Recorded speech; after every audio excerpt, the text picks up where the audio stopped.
मेरे पति के देहांत के बाद मैं अपने इकलौते बेटे के यहां रहती थी। मेरी बहू का एक अलग ही रूप मुझे देखने को मिला, साथ ही बेटे का भी। दोनों के मन में क्या है मैं अच्छे से जानती हूं। वो चाहते हैं कि मैं वृद्धाश्रम चली जाऊं। उनके जाने के बाद मुझे यह सब देखना और सुनना पड़ेगा, इसका मुझे अंदाजा भी नहीं था। पर मैं मन मारकर अपने बेटे और बहू की बातें सुनकर भी यहां रहती हूं, क्योंकि मुझे मेरे पोते और पोती दिखाई देते हैं। उनकी झलक पाकर मुझे सुकून मिलता है।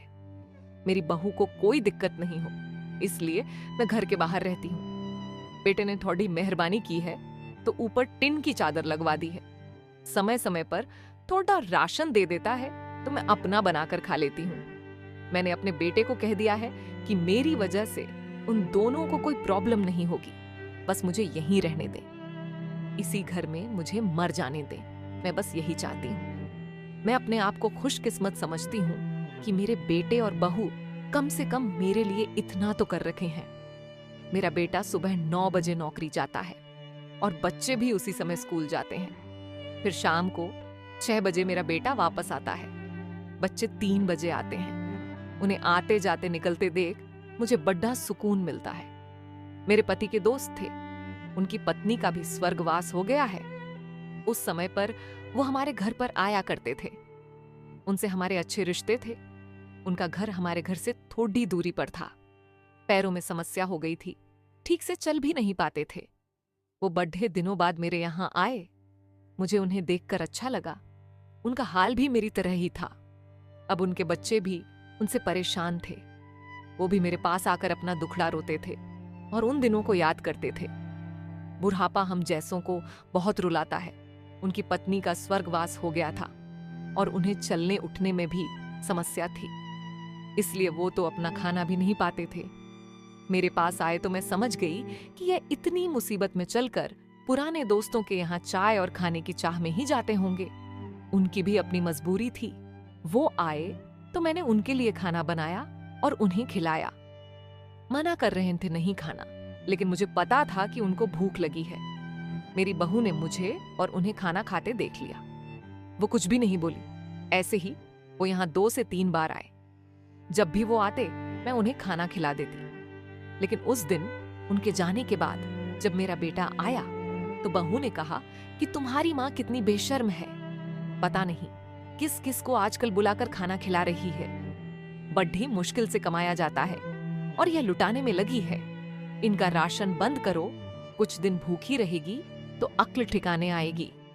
मैंने कहा कि मैं अपने हिस्से का उन्हें खिलाती हूँ, तुम्हारे पिता के पुराने मित्र हैं। फिर भी बहू का उल्टा सीधा बोलना शुरू रहा।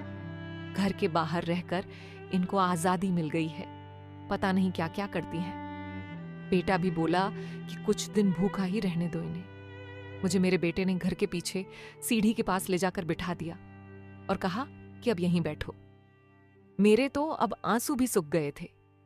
अगले दिन मुझे खाना नहीं मिला। मेरे टिन के उस छोटे से कमरे को बहू ने तोड़ डियाच दिया।